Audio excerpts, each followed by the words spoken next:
மிதுன ராசி என்பவர்களே, மிதுன ராசி அப்படிங்கிற ராசி ஒரு 100ல் ஒரு ராசி அப்படின்னு சொல்லலாம். 100ல் ஒரு ராசி வினோதமான ராசி, அதில் முக்கியமான ராசி மிதுன ராசி. இந்த 100ல் இருக்கக்கூடிய ஒரு ராசி அப்படிங்கிறது ராசியில் மட்டும் கிடையாதுங்க, உங்களுடைய ஆக்டிவிட்டி கேரக்டரிஸ்டிக்ஸ் உங்களுடைய பண்பு நலன்கள்லையும் அப்படி சொல்லலாம். தனித்துவமாக தெரிவிங்க. மிதுன ராசிக்காரர்கள் தனித்துவமாக தெரிவிங்க. ஒரு 100 பேர் இருக்காங்க அப்படின்னா அதில் அமைதியாக ஒரு அமுகமுகமும் 100 ராசி மிதுன ராசி. ஆனால் பண்ணக்கூடிய எல்லா வேலைகளும் ஒரு குறிப்பிடத்தக்க வேலைகளாகவே இருக்கும். எப்படி பார்க்கறதுக்கு அமுகமும் இருக்கிறான்ப்பா, எதுவுமே சொல்கிறதில்லப்பா, ஆனால் பார்த்தா எல்லா வேலையும் பார்க்குறான்ப்பா, அந்த மாதிரி ராசி இந்த மிதுன ராசி. கடவுளின் நேரடி ஆசி பெற்ற ராசி, கடவுளினுடைய நேரடி ஆசி பெற்ற ராசி. நிறைய பேர் சொல்லுவீங்க, ஆமாம் சார் அதனால தான் வச்சு செய்கிறார் போல் அப்படிம்பீங்க. சார் எவ்வளோ அடித்தாலும் தாங்குவோம் அப்படின்னு கடவுள் தீர்மானித்த ராசியில் நீங்களும் ஒரு ராசி அப்படின்னு சொல்லலாம். இந்த மிதுன ராசிக்காரர்கள் வீடியோ பார்த்துட்டு இருந்தால் சொல்லுங்கள், உங்களுடைய வாழ்க்கையில் நீங்கள் அனுபவித்த நன்மைகளை விட பர்சன்டேஜ் படி பார்த்தீங்கன்னா கஷ்டங்கள் தான் அதிகமாக சந்திச்சிருப்பீங்க. சரி, நீங்கள் சொல்கிறது உண்மை தான் அப்படின்னா உண்மைன்னு கமெண்ட் பண்ணுங்கள். இந்த கஷ்டங்களுமே உங்களுக்கு நீடித்தலாம் இருக்காது. அப்படியே போயிட்டு இருக்கும்போது ஸ்பீட் பிரேக்கர் மாதிரி டப்புன்னு உங்களை தட்டி தூக்கிவிட்டு அப்படியே மறுபடியும் எந்திரிச்சு நார்மலாக போடா அப்படிங்கிற மாதிரி உங்களை சரி பண்ணி விட்ருக்கும். ரொம்ப நீட்டி விடாது, டக்குன்னு ஒரு அட்டிங்க சப்புன்னு வைப்பாங்க. அந்த வழி தாங்கிறதுக்குள்ள அடுத்து ஒரு 2-3 ஸ்பீட் பிரேக்கர் தாண்டுவீங்க. அடுத்தடுத்து லைஃப்பை பார்த்துட்டே இருப்பீங்க. அதெல்லாம் எப்படி கிராஸ் பண்ணனே தெரில சார் அப்படின்னு நீங்கள் சொல்லுவீங்க. பல கஷ்டங்களை அனுபவிச்சாச்சு, அதெல்லாம் எப்படி கடந்தனே தெரில அப்படிங்கிற மாதிரி நீங்கள் அனுபவிப்பீங்க. உங்களுடைய ராசிக்காரர்களுக்கு வரக்கூடிய ஆடி அமாவாசை, அது மட்டும் இல்லாமல் ஆடி முடிகிறதற்குள் என்னெல்லாம் இருக்குது அப்படிங்கிறத இந்த வீடியோவில் பார்க்க போகிறோம். ஸ்கிப் பண்ணாமல் பாருங்கள். நிறைய பேருக்கு நிறைய சந்தேகங்களும் இருக்குது. இந்த ஆடி மாதத்தில் உங்களுக்கு எப்படி அப்படிங்கிறது நான் ராசி பலனாக தான் சொல்கிறேன். தனிப்படையான ஜோதிடம் பார்த்தா மட்டும்தான் உங்களுக்கு தெரியும். ஸோ அதனால் கண்டிப்பாக கீழே ஒரு ஃபோன் நம்பர் கொடுத்துருக்கேன், அந்த ஃபோன் நம்பருக்கு ஃபோன் பண்ணி உங்களுடைய தனிப்படையான ஜோதிடத்தை பார்த்து அதை பற்றி தெரிஞ்சுக்கோங்க. அதற்கு பிறகு அதில் என்ன இருக்குது, என்ன செய்யணும் செய்யக்கூடாது அப்படிங்கிறத தெரிஞ்சுக்கிட்டு நீங்கள் அடுத்த லைஃப்பை மூவ் பண்ணுங்கள். ஏன்னா மிதுன ராசிக்காரர்களுக்கு 30% மேலே கொஞ்சம் சிக்கல்கள் இருக்குது, 70% மேலே நன்மை இருக்குது. நிறைய பேர் அந்த சின்ன சின்ன தடங்கல்களும் சிக்கல்களும் வரப்போது அந்த விஷயத்தை ஸ்கிப் பண்ணிட்டு வெளியே போயிடுறீங்க. அதனால் பல நன்மைகளை நீங்கள் அடையிறத மறந்துடுறீங்க. ஸோ அதனால் கொஞ்சம் பொறுமையாக எந்த விஷயத்தை செய்தாலும் கொஞ்சம் பார்த்து மூவ் பண்ணிங்க அப்படின்னா நன்மையை அச்சீவ் பண்ணுறதுக்கு வாய்ப்புகள் அதிகமாகவே இருக்குது. சரி, இப்போ இதில் ஒரு முக்கியமான விஷயம், அதை பார்ட்டாக பிரித்து சொல்லிடலாம்.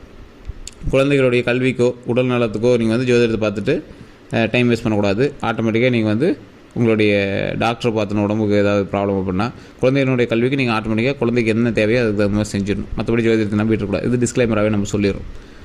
முக்கியமான ஒரு விஷயம், காதல் வயப்படக்கூடிய ஒரு காலகட்டம். ஒரு 18 வயதுக்கு மேலே இருக்கிறவங்களாம் காதல் வயப்படக்கூடியதற்கான காலகட்டம். அந்த விஷயத்தினால் தேவையில்லாமல் உங்களுடைய மன சோர்வுக்கு உண்டாகாதீங்க. மனதை தைரியமாக வச்சுட்டு, மனதை உற்சாகமாக வச்சுட்டு உங்களுடைய அடுத்தடுத்த லைஃப்பை பார்த்துட்டு ஜாலியாக நீங்கள் மூவ் பண்ணுறதுக்கான வழியை பாருங்கள்.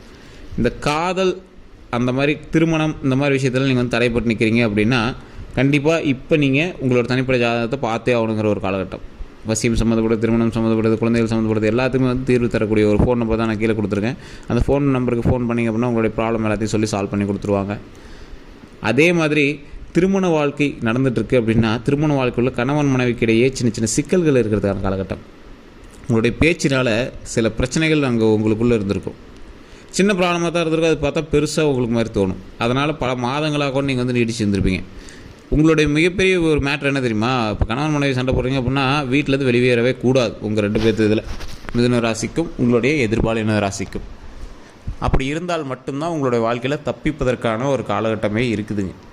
ஏன்னா அந்த மிதுன ராசிக்காரர்களோட குடும்பம் நடத்துறதெல்லாம் பெரிய விஷயம் அப்படின்னு சொல்லுவாங்க. அந்த மாதிரி தான் உங்களுடைய லைஃப் ஸ்டைல் இருக்கும். அது உண்மை அப்படின்னா மறக்காம கமெண்ட் செக்ஷன் பதிவிடுங்க.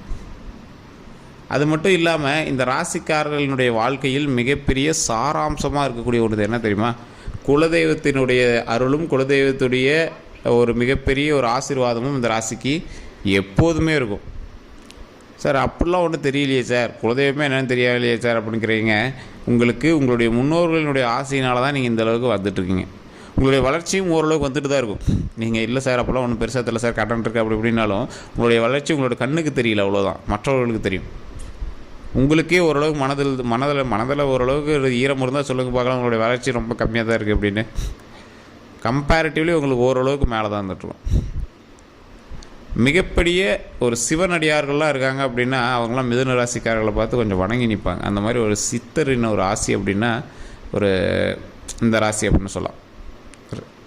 இந்த மிதுன ராசிக்காரர்கள் சில சித்தர்கள் மாதிரி, சிவனடியார்கள்லாம் சித்தர்களாக இருக்காங்க, குருவான சித்தர்கள்லாம் வணங்கணும் அப்படின்னா அவங்களாம் ஒரு சிலர் மிதுன ராசிக்காரர்களாக தான் இருப்பாங்க.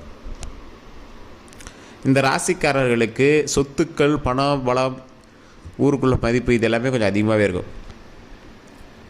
என்னதான் சொத்துக்களும் நகைகளும் பணங்களும் அதிகமாக இருந்தாலும் இந்த ராசிக்காரர்கள் கொஞ்சம் எதுவுமே இல்லாத மாதிரி காட்டிப்பாங்க. அப்படி காட்டிக்கிறதுனால கந்திஷ்டி போடுன்னு நினைக்கிறாங்களா இல்லை என்னென்னலாம் தெரியாது.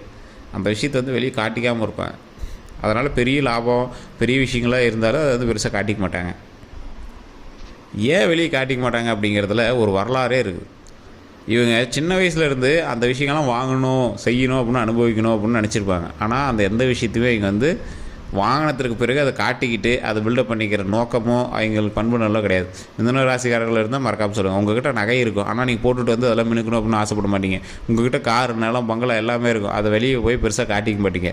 ஒரு உன்னதமான ராசி, பர்ஃபெக்டான ராசி அப்படின்னு சொல்லலாம். இது உண்மை எப்படின்னா மறக்காம கமெண்ட் செக்ஷனில் பற்றி விடுங்க. ஆடம்பரத்தை காட்டிக்க மாட்டாங்க.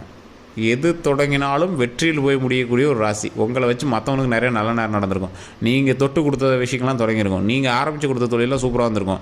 யாருனே தெரியாது உங்களோட ரிலேஷன் ஃப்ரெண்டுன்னு இருப்பான், அவனுக்கு நீங்கள் போய் ஹெல்ப் பண்ணியிருப்பீங்க. ஆனால் அவன் இப்போ வேறு ரேஞ்சில் இருப்பான். ஆனால் உங்களை போய் பார்த்தா உங்களை மதிக்க மாட்டான், அந்தளவுக்கு கொஞ்சம் இருப்பான். நீங்களும் அவன் கிடக்கிறான்ப்பா ஏதோ நான் பண்ண ஹெல்ப், அவன் எங்கேயோ ஒரு பாலிசிட்டு இருப்பேன், நாமளும் நல்லா இருந்தால் சரி அப்படின்னு தான் நீங்கள் வந்து விடுவீங்க. அந்த மாதிரி இந்த மிதுன ராசிக்காரர்கள் நன்மையை செய்து பலனை எதிர்பார்க்காமல் கடமையை மட்டுமே செய்து செய்யக்கூடியவங்க. அது கடமைன்னு கூட சொல்ல முடியாது, அதெல்லாம் யாருன்னே தெரியாது. ஆனால் நீங்கள் வந்து கடமையாற்றுற மாதிரி அவங்களுக்கு என்ன தேவையோ நீங்கள் வந்து செஞ்சு கொடுத்துருப்பீங்க. அதனால் எந்த ஒரு பலனும் நீங்கள் வந்து எதிர்பார்த்துருப்பீங்க. அந்த மாதிரி ஒரு ராசி இந்த மிதுன ராசி. கல்வியில் முதன்மை, தொழிலில் முதன்மை, வெற்றியில் முதன்மை, நகை மதிப்பு சொத்து எல்லாத்துலேயும் முதன்மை. அந்த முதன்மையை அடைவதற்காகவே நீங்கள் வந்து போராடிட்டே இருப்பீங்க லைஃப்பில். அதை அடைந்தாலும் அது அடைஞ்ச மாதிரி சாட்டிஸ்ஃபேக்ஷன் உங்களுக்கு கிடைக்காது. நீங்கள் நிறையா பேர் பாருங்களேன், சார் இது வாங்கணும்னு நினச்சேன் சார், ஆனால் அது வாங்கின பிறகு பெரிய சாட்டிஸ்ஃபேக்ஷன் இல்லை சார் அப்படின்னு நீங்கள் சொல்லுவீங்க. இது உண்மை அப்படின்னு மறக்காம கமெண்ட் பண்ணியிருக்கீங்க. இது மிதுன ராசிக்கு 100% பொருந்தும். நிறைய தொழில்களில் நீங்கள் வந்து ஈடுபட்டிருப்பீங்க. ஒரு 2-3 தொழில் பண்ணணும் அப்படின்னு ஆசைப்பட்டிருப்பீங்க. ஒரு எக்ஸாம்பிளுக்கு இப்போ நீங்கள் வந்து ஏதோ ஒரு வேலைக்கு போய்ட்டுருக்கீங்க அப்படின்னாலும், சார் சைடில் இதுவும் இருக்கட்டுமே தான் சார் ட்ரை பண்ணேன், ஒன்றும் அது ஒன்றும் பெருசாக இன்கம் இல்லை, இருந்தாலும் இருக்கட்டும் அப்படி பார்த்துட்டு இருக்கிறேன். அப்படியே சும்மா வீட்டில் ஒய்ஃபை பார்த்துட்டு சொன்னோம், அந்த விஷயத்தை அப்படி பாருங்கள் நான் தொழில் பார்த்துக்கிறேன் அப்படின்னு சொல்லியிருந்தேன். இந்த மாதிரி ஏதோ ஒரு 2-3 விஷயத்தை நீங்கள் வந்து உருவாக்கி விட்டுருப்பீங்க. அதன் மூலமாக பலன் கிடைக்கணும் அப்படின்னு வந்து ட்ரை பண்ணிட்டு இருப்பீங்க. ஓரளவுக்கு வந்துட்டுருக்கும். ரொம்ப பெரிய இன்கம் இல்லை அப்படின்னாலும் ஓரளவு சமாளிக்கக்கூடிய இன்கமாக இருக்கும். ஒரு சிலருக்கு இல்லை சார் சுத்தமாக செட்டே ஆகல சார் அதனால் விட்டுட்டு சார் அப்படிங்கிறவங்க நிறைய பேர் இருப்பீங்க. இந்த மிதுன ராசிக்காரர்கள் நீங்கள் எடுத்த சைடு தொழில் ஓரளவுக்கு மெயின் தொழிலோட ஹைக்காக போகுது அப்படின்னா அது உங்களுடைய ராசினால் இல்லை, கூட இருக்கிறவங்களோட இன்னொரு ராசினால். அது முக்கியமாக நீங்கள் வந்து புரிஞ்சுக்கணும். மிதுன ராசிக்காரர்கள் 2-3 தொழில்கள் செய்யக்கூடிய ஒரு ராசி அப்படிங்கிறது ஜாதக ரீதியான உண்மை, ராசி ரீதியான உண்மை. ஆனால் தனிப்பட்ட ஜோதிடம் பார்த்தா மட்டும்தான் தெரியும்.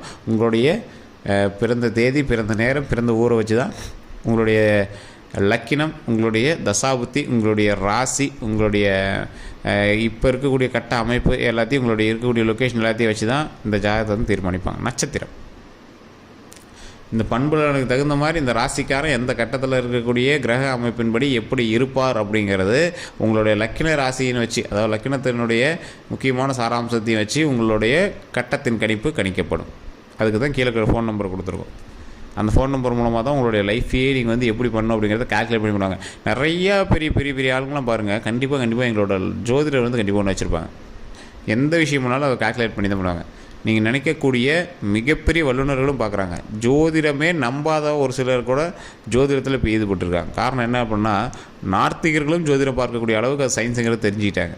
அடுத்து இது நடக்கும் அப்படிங்கிறத அக்யூரேட்டாக கணிச்சு சொல்கிற அளவுக்கு தெரிஞ்சுட்டாங்க. சார் ஜோதிடம் உண்மை, எல்லா ஜோதிடர்களும் உண்மையா அப்படின்னா அது கொஞ்சம் கேள்விக்குறி தான். இப்போ யூடியூப்பில் இருக்கக்கூடிய எல்லாருமே ஜோதிடர்களா அப்படின்னா கணிப்பாளர்கள், நியூஸ் ரீடர்ஸ் அப்படின்னு சொல்லலாம்.